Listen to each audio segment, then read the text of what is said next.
So your kids are always on Instagram. On this episode, I'm going to give you the truth about Instagram along with what you can do to look out for them.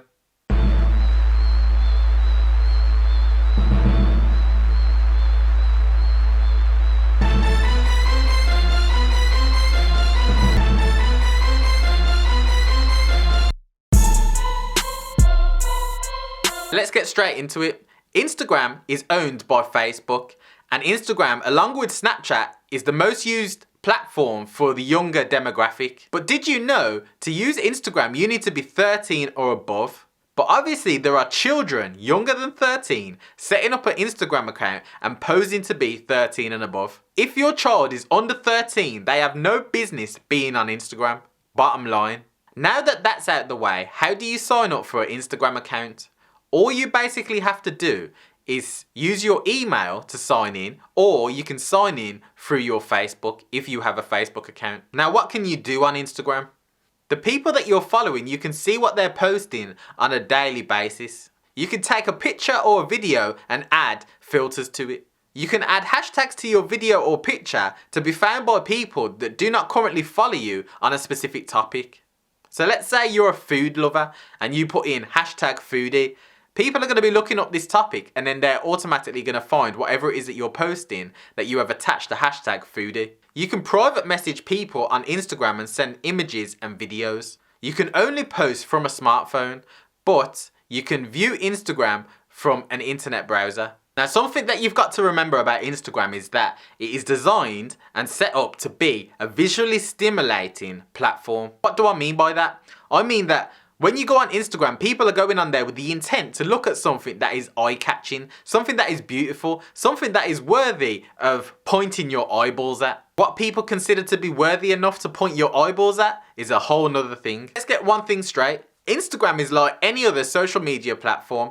It's a neutral platform that can be used for good or for bad, and it can have negative effects as well as positive effects. This is all dependent on who is using it and the mindset of the person who is using it. Now, at the end of the day, it is only you that knows your child. Nobody else can tell you how to treat your child when it comes to social media. Now, I'm not trying to tell you on what you should do with your child and how you should treat your child with social media. I'm simply trying to give you enough information so that you can make informed decisions. So let's first look at the pros of Instagram. Instagram gives young kids the chance to build an audience around a specific topic that they're passionate about. Now, why is this useful? Obviously, with the generation that we're living in right now, colleges, schools, and employers are going to be looking into what are you like online? What type of audience do you have online, especially employers? Employers are going to look at, do you have their demographic in mind? Are you able to talk to their demographic? These are the types of things that they're going to be looking at the next generation, because social media is going to be one of those most important roles, because ultimately it is influence, and it's the influence that you have over people along with the relationship that you have with certain types of people. Young kids connect to people that they look up to. They follow them, they see what they're doing on a daily basis. Sometimes they even get engagement from those that they look up to. Young people also keep up to date with their friends and family. They can see what's going on, where they've been, the experiences they're having, and it just enables them to keep in touch, sometimes in a creative way. It also sparks creativity because children like to be liked. Now, the things that get liked are the things that are creative or come from a different perspective or put a unique spin on whatever it is that you're posting to the world. Instagram allows you to share your experiences and your creativity or talents with the world and see what people think, see if people are really liking what you're putting out, or seeing if you're good at what you do. Or sometimes you put that much work into something, you just want to show someone, you want to be appreciated in some kind of way. Now let's look at the cons of Instagram. Being visually appealing on Instagram is a must to grab people's attention. Now, most people like to be liked. That is just a fact of it. They like it when someone double taps on their picture or video. But the problem this can lead to is that a lot of young people seek approval of other people, and some young people are willing to do anything to get that approval. This includes showing skin that they shouldn't be, showing provocative pictures, showing selfies that are half naked, those types of things. Kids do this simply to get approval and to get attention. If your children are doing this on social media, then you need to seriously sit down and consider the problems that this can cause and deal with those problems directly. Sometimes it's just that things are that busy at home that you don't really get a chance to engage with your children. So sometimes they go somewhere else to look for that engagement and that approval. So just be mindful of this. If you do see this on your children's social media platforms, anywhere, never mind Instagram, then you need to definitely check this out and deal with it appropriately straight away. You can set up an Instagram to be private, so that only people that follow your child can see what your child is posting, the pictures and videos. Now this is the best option if your child does have an Instagram. But what often happens is young people want to be seen by other people that they don't know, and they want to gain more followers and stuff like that. So what they do, they set their account to open. They leave it as open. Geo tagging. Geo tagging is a big problem with young people because what they often do is they take a picture and they allow something like Google Maps to track where they are and to attach that to the photo that they've taken. So it says the photo was taken here. Now obviously if you've got someone that is wrongfully stalking your children or wrongfully watching your children, then that can make that person aware of their roundabouts. Where are they? Also their daily routines. Because often kids have a routine of doing certain things, and stalkers understand this. People that follow children understand this. Now you've got to think like that, as weird as it sounds. You've got to think of minimizing these types of things going out there into the world and causing you and your child less problems. Instagram can have a big effect on children's confidence. So a child may take 45 minutes to take that perfect selfie, post a selfie, then if they don't get the results that they want within 5 minutes, they will take that selfie down because they don't see it as being worthy enough to stay up there, because they feel that people don't like it and they don't want to be ashamed and put up a picture that no one is engaged with and no one has liked or commented on. As weird as it sounds, that can have a massive effect on children because obviously it's affecting their self-worth. So this means that they're going to have to think outside the box, which often goes to showing more skin to get more comments and likes. A simple way to see if your child is someone that takes selfies or pictures, and if they don't get the right engagement takes them down, is look at the total number of posted images. Now if the total number of posted images do not match the amount that are actually there on their feed, then that means they've been deleting a few images.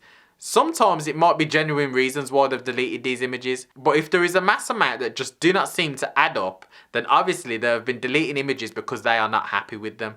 This is a self-confidence issue. Now cyberbullying is one thing that you need to look out for as well, because this is a big one and this is growing fast right now within social media. So cyberbullying can be anything from talking about somebody and tagging somebody in a nasty post and ridiculing them in front of their peers. That can be a form of bullying.